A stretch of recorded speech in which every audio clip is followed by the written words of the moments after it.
তরল মাদক বাংলাদেশে পাচারের আগে পুলিশের জালে এক পাচারকারী নাম হাবিবুল্লাহ সর্দার বসিরহাট থানার সংগ্রামপুর এলাকার ঘটনা। গতকাল রাতে বসিরহাট থানার পুলিশ গোপন সূত্রে খবর পেয়ে সংগ্রামপুর এলাকায় তল্লাশি করে এবং ওই ব্যক্তিকে আটক করে তল্লাশি করলে তার কাছ থেকে তরল মাদক উদ্ধার হয়। পুলিশের জিজ্ঞাসাবাদে সে স্বীকার করেছে যে এই তরল মাদক বাংলাদেশে পাচারের জন্য সীমান্তে যাচ্ছিল।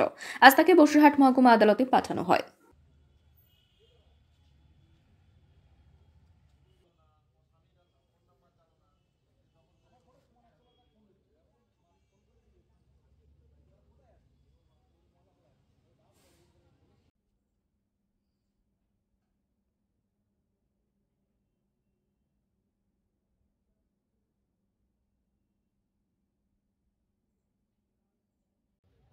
এই দাঁড়াও, তোমার বাজি লাগবে।